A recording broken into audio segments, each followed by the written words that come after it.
et donc qui doivent avoir des mesures d'isolement, à ce moment-là, le délai de carence a été déjà supprimé pour la sécurité sociale et sera dans les jours qui viennent supprimé pour la partie employeur pour qu'il n'y ait pas de pénalité de salaire pour les salariés concernés.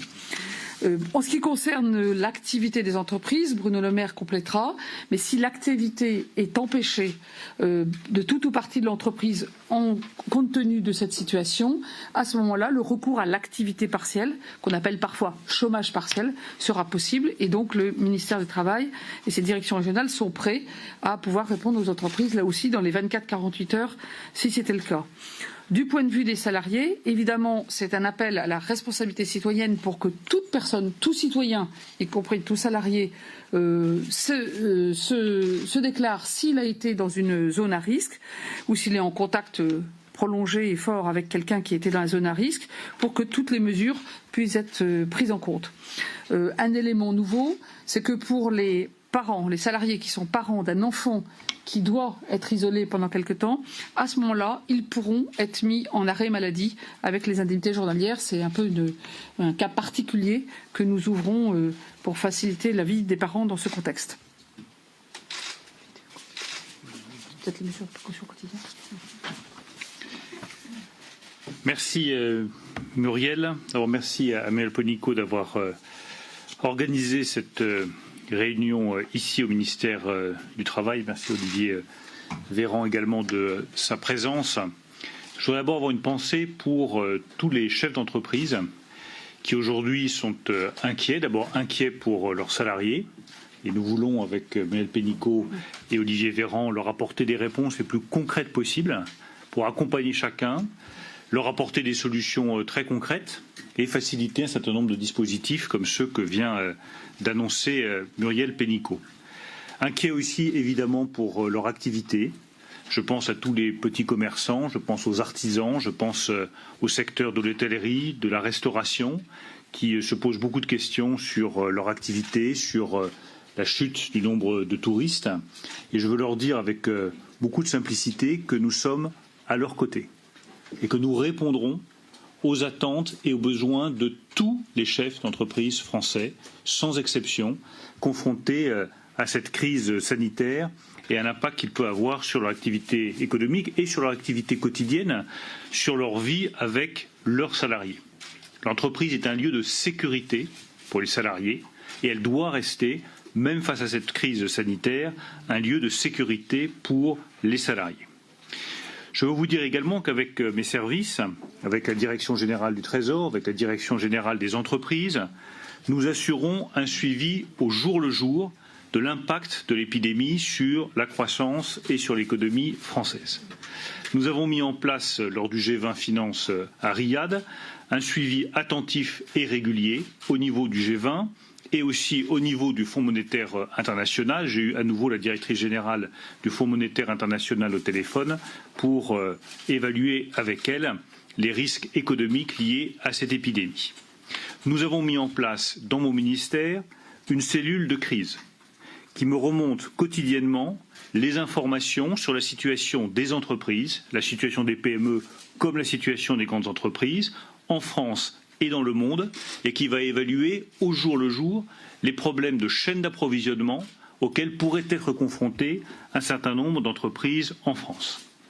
J'ai échangé hier longuement avec mon homologue italien, Roberto Gualtieri, sur la situation économique dans la zone euro. Je l'ai fait également ce matin avec le président de l'Eurogroupe, Mario Centeno, et avec le ministre des Finances allemand, Olaf Scholz, que je verrai lundi à Berlin. Nous allons échanger nos informations au niveau de la zone euro et au niveau européen et coordonner nos réponses. Et nous sommes prêts à prendre toutes les décisions nécessaires au niveau européen, le moment venu, pour soutenir l'activité économique et pour protéger nos entreprises.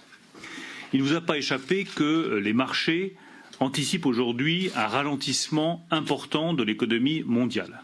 Cela suppose donc d'être prêt à réagir pour apporter des réponses économiques coordonnées avec les autres États européens directement concernés.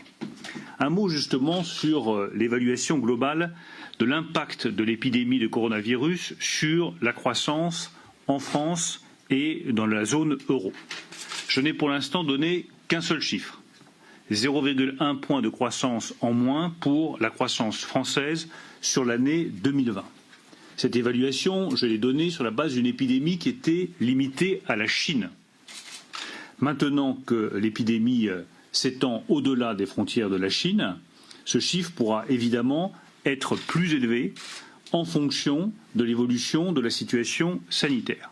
Mais je ne vous donnerai pas de chiffres aujourd'hui parce que je ne suis pas en mesure de vous donner de chiffres sérieux. Le seul chiffre que je vous ai donné est un chiffre sérieux sur la base de statistiques avec une épidémie limitée à la Chine. Je ne donnerai de nouveaux chiffres en fonction de l'évolution de l'épidémie qu'une fois que nous disposerons des éléments statistiques nécessaires. Et j'invite chacun à ne pas avancer des chiffres fantaisistes sur l'impact du coronavirus sur la croissance en France et dans la zone euro. J'ai consulté l'INSEE, les différents statisticiens. Ils ne disposent pas aujourd'hui des remontées d'informations nécessaires. Donc tous les chiffres qui sont avancés sont tout simplement des chiffres au doigt mouillé. Et je pense qu'il faut, en la matière, garder sang-froid et sens des responsabilités pour éviter toute panique économique et toute panique inutile sur les marchés. Je préciserai cette évaluation de l'impact de l'épidémie sur la croissance en fonction des remontées que les entreprises me feront filière par filière la semaine prochaine. Je réunirai à nouveau les filières économiques la semaine prochaine à Bercy. En fonction des évaluations des économistes et des prévisionnistes, notamment de l'OCDE, que je verrai également la semaine prochaine et qui pourront m'apporter des chiffres et des éléments statistiques fiables et solides, et en fonction des nouveaux contacts que j'aurai là aussi dès le début de la semaine prochaine avec le Fonds monétaire international et avec la présidence du G20. Et je le redis, j'invite chacun à la prudence dans les chiffres qu'il avance en matière d'impact de cette épidémie sur la croissance.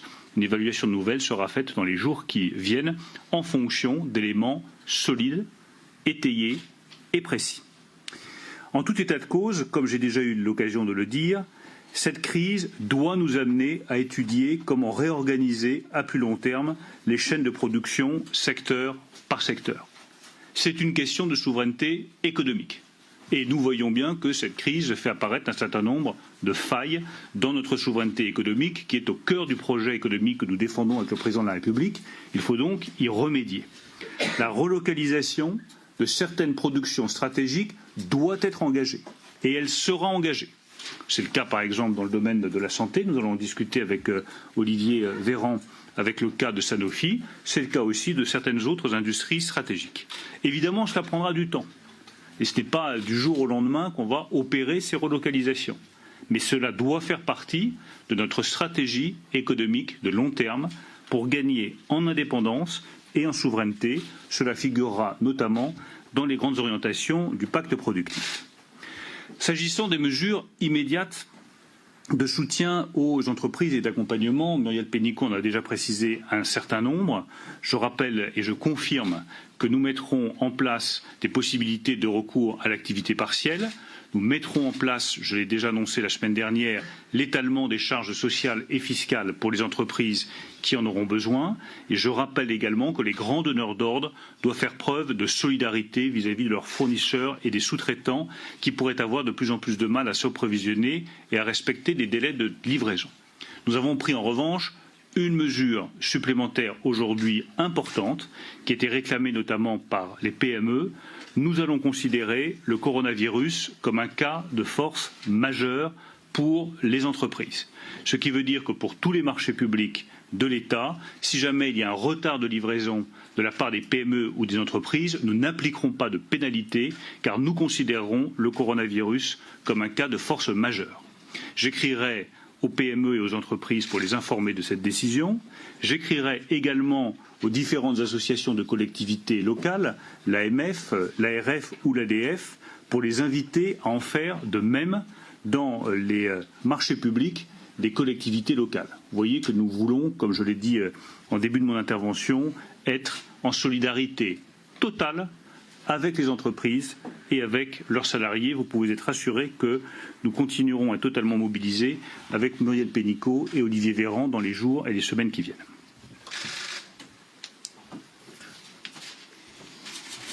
Bonjour à tous. J'ai délivré, quant à moi, un message simple, un message clair, un message qu'on ne répétera jamais assez. J'ai pu le délivrer aujourd'hui aux représentants des organisations salariées et patronales. Ce message, c'est le message que chacun peut être acteur de la lutte contre la diffusion du virus sur le territoire, salariés comme employeurs. Ce message, il repose sur la réduction du nombre de contacts physiques, il repose sur le lavage des mains très régulier, toutes les heures. Il repose sur le fait de tousser dans son coude lorsqu'on a besoin de tousser, le fait de jeter son mouchoir usagé et d'utiliser des mouchoirs à usage unique. Ces messages qui sont à la fois simples et tellement utiles, tellement précieux dans la lutte contre les diffusions de germes, qu'il s'agisse d'ailleurs du coronavirus ou de la lutte contre la grippe, dont le pic épidémique est certes derrière nous, mais qui continue à faire beaucoup de malades dans notre pays. Ce message, j'ai demandé à l'ensemble des partenaires sociaux de bien vouloir le diffuser au sein des entreprises, quelles que soient ces entreprises, quelle que soit leur dimension. Il sera disponible en plusieurs langues. J'ai entendu le message des représentants des employeurs notamment, s'agissant des travailleurs détachés. Il sera disponible ce message en plusieurs langues sur le site internet de Santé publique France, sur le site internet du ministère des Solidarités et de la Santé, afin d'être imprimé le plus largement possible et fixé partout où c'est nécessaire. Je le redis, ce message est la façon la plus adaptée pour les citoyens français aujourd'hui de se protéger et de protéger les autres. J'ai également assuré les entreprises de mon soutien aux côtés de Muriel Pénicaud et de Bruno Le Maire, avec une pensée évidemment particulière pour le secteur de la santé, ce monde de la santé qui est mis à forte contribution, qu'il s'agisse du secteur préhospitalier, les personnes qui sont en première ligne, les pompiers, les ambulanciers, les secouristes, mais également toute la médecine de ville. Et quand je dis médecine de ville, je pense aussi à l'ensemble des professionnels de santé paramédicaux, et évidemment à la médecine hospitalière, du SAMU aux urgences jusqu'au service de réanimation. Ce message qui a été rappelé par le président de la République hier lorsque nous nous sommes rendus à l'hôpital de la Pitié-Salpêtrière à Paris et qui a ensuite été rappelé par le Premier ministre à l'issue d'une réunion hier midi. J'ai répondu à un certain nombre d'interrogations sur le port du masque, les consignes, les recommandations qui suivent les recommandations de l'Organisation mondiale de la santé sont les mêmes, qu'on soit en entreprise ou qu'on soit usager des transports en commun ou qu'on soit simple citoyen, à savoir que le port du masque est recommandé pour les personnes qui sont les personnes contact des personnes malades, mais qu'il n'est pas utile de porter le masque lorsqu'on n'est pas en contact direct et que lorsqu'on n'a pas été en contact direct avec des personnes malades. Je le résume, les personnes qui doivent porter un masque sont aujourd'hui informées de cela. Voilà ce que je voulais vous rappeler aujourd'hui comme message, encore une fois, simple et puissamment efficace pour lutter contre la lutte contre le virus. J'organiserai un déplacement sur le territoire dans les prochaines heures et je tiendrai, comme je le fais tous les jours, ce soir un point presse détaillé pour donner l'état de la situation et l'évolution des recommandations de santé publique pour notre pays. Je vous remercie. Merci.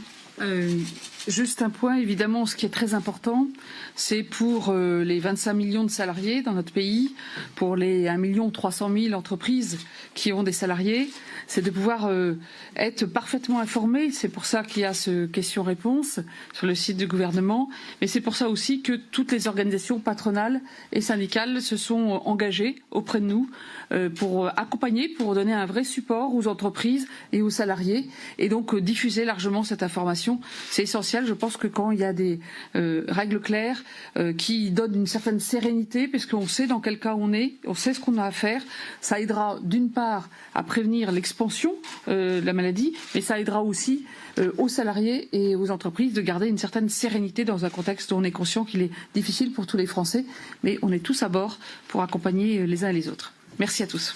Merci. Muriel Pénicaud, Olivier Véran, Bruno Le Maire, 3 ministres, grands enjeux économiques, des tout petits